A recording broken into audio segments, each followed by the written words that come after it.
Este caos tem, geralmente nós costumamos dizer que há duas vertentes, ou pode-se considerar duas vertentes, mas eu aqui tenho que considerar neste caos três vertentes.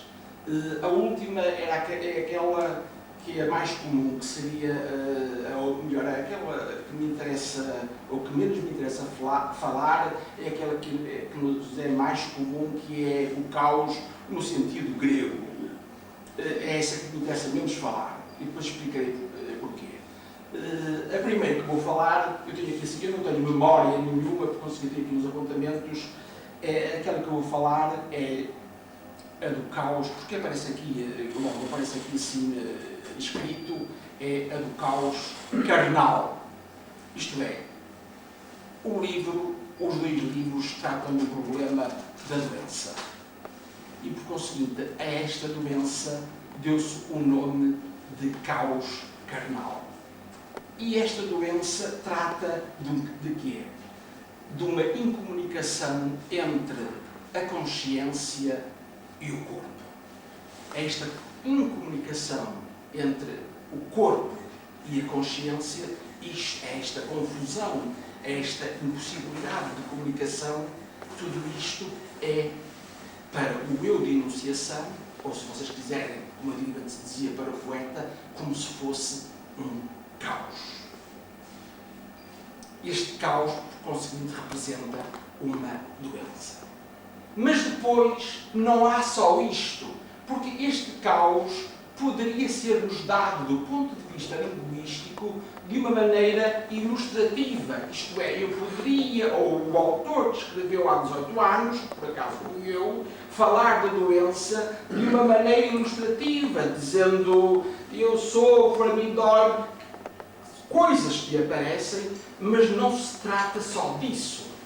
Trata-se também, e concomitante a este caos carnal, de um caos linguístico. Isto é, correspondente a este caos carnal, aparece um caos linguístico em que aparece uma linguagem como doença. Isto é, esta linguagem é ou está doente. E esta doença da linguagem vê-se não do ponto de vista da sintaxe, isto é, não há dificuldades em ler do ponto de vista da sintaxe, mas há grandes dificuldades de leitura do ponto de vista, sobretudo, morfológico e lexical. Morfológico no sentido em que as palavras ficam completamente doidas. O que é que isto quer dizer? Ficam doentes. O que é que isto quer dizer? Quer dizer que substantivos de repente aparecem como adjetivos, adjetivos aparecem como verbos, verbos aparecem como substantivos, advérbios aparecem em expressões que nunca na língua portuguesa apareceram, nem poderiam aparecer. Por exemplo, estou-me a lembrar, por exemplo, lembram-se do verbo, por exemplo, desfraldar. Aparece, por exemplo, no pronto pessoa, desfraldar uma vela ou desfraldar, e de repente aqui assim aparece a expressão por desfralde, coisa que na língua portuguesa não existe. Por simplesmente não existe. Do ponto de vista lexical, aparecem aquelas palavras de que toda a gente se queixa e que obriga o leitor a ir ao dicionário página sim, página não, para não dizer página sim, página sim, que são as palavras completamente desconhecidas. Eu estou a escrever em 1986, mas isto já vem desde 1968 e estou a fazer aquilo que nunca foi feito em português, na literatura portuguesa, mas de que todos os filósofos, pelo menos franceses e americanos, falavam, que era aquilo que eles chamavam a desfamiliarização.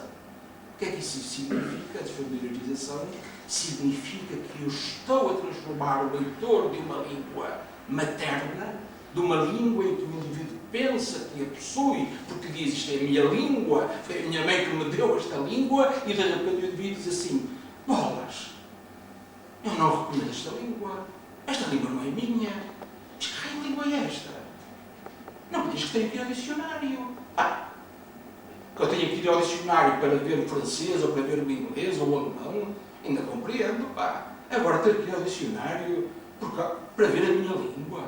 Este gajo é um chato. Este indivíduo obriga-me. E o pior de tudo é quando o indivíduo vai ao dicionário e não encontra a palavra que se encontra na página. Isto é, quando a palavra é inventada. Quando a palavra nem sequer se encontra no dicionário porque não tem raiz, não existe.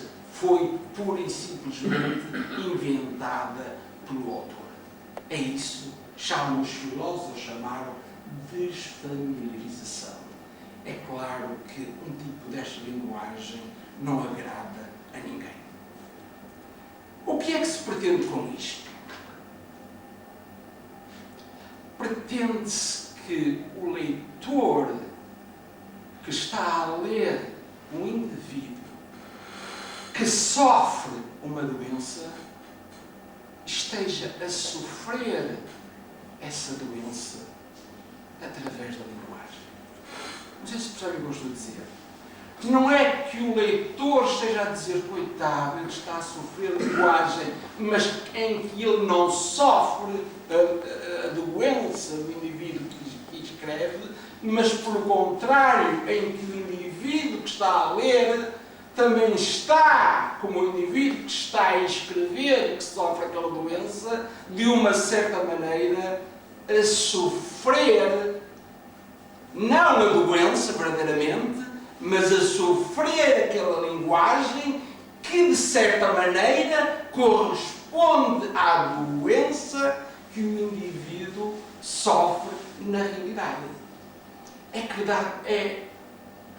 verdade que um tipo de linguagem como esta é de uma violência e de uma crueldade inauditas.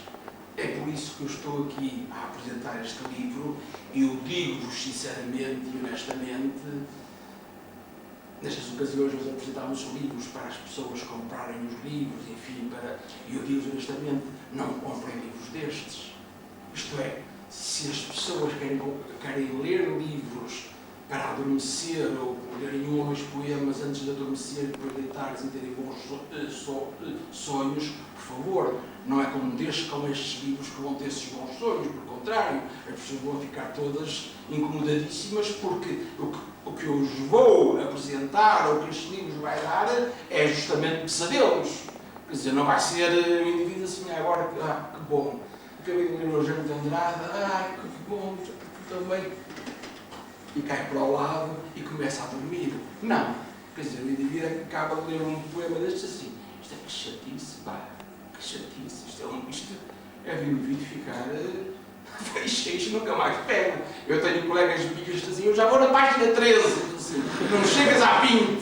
Diz assim, aposto contigo que chega à 20, senhor, aposto contigo que não chegas à 20. E nunca mais me falaram. Isto é, de certeza absoluta que não chegaram à página 20. Não chegaram à página 20. Como eu tinha, e no livro que eu publiquei em França, também um amigo francês, e que ele me disse, não, eu cheguei à página 20, mas tenho uma dor de cabeça terrível.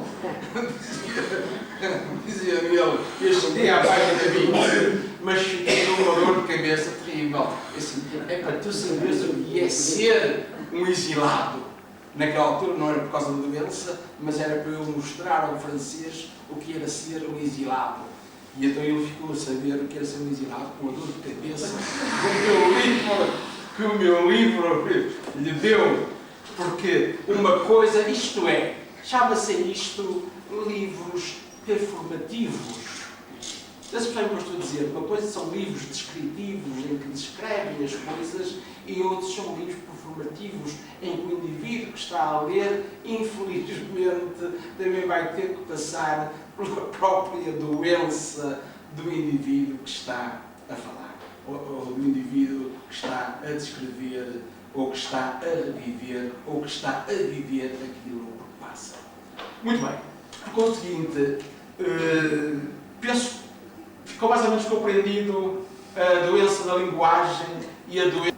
Isto é, no livro aparece depois um outro tipo de escrita, ou aparece, porque nós estamos em 86, e eu em 86 não faço a mínima ideia daquilo que vai aparecer em 1990, que é aquilo que eu depois vou dar o nome de linguagem poética. Mas neste livro já aparecem pequenas coisas. Já aparece, não aparece, por exemplo, a figura do escrevedor, mas já aparece por 2 vezes a perífrase do homem que escreve. Não aparece ainda, por exemplo, não aparece ainda uma estética da estupidez, mas já aparece qualquer coisa ligada com a estética da estupidez, que aliás, eu penso que em 86 ou 87, que eu escrevo o livro da estupidez. Logo, eu tenho aqui escrito, é outro tipo de escrita que não seria mais poética, mas que seria, e depois assim, a noção de poética só aparecerá 4 anos depois, mas a de escrevedor só aparece 2 vezes em forma de perífrases. Muito bem. Quando eu falo da doença da incomunicação entre a consciência e o corpo, é uma coisa interessante que eu não sei explicar como crítico hoje, eu teria que ver os livros todos anteriores, a ausência da alma. Isto é uma coisa extraordinária, a alma não aparece. E se nós virmos que no Ocidente, um dos constituintes do ser humano, às vezes por binómio, o coração, a razão, o espírito, a alma, o corpo, não sei porquê, a alma, o homem é um homem desalmado, quer dizer, não há alma, quer dizer, teríamos que ver os livros anteriores a este, por que razão este homem não tem alma, quer dizer, não poderei explicar, quer dizer, não faço a mínima ideia porquê. Bom, isto é em relação ao primeiro livro. O segundo livro, chamado Indelével e Inefável, eu precisava talvez, eu não queria ler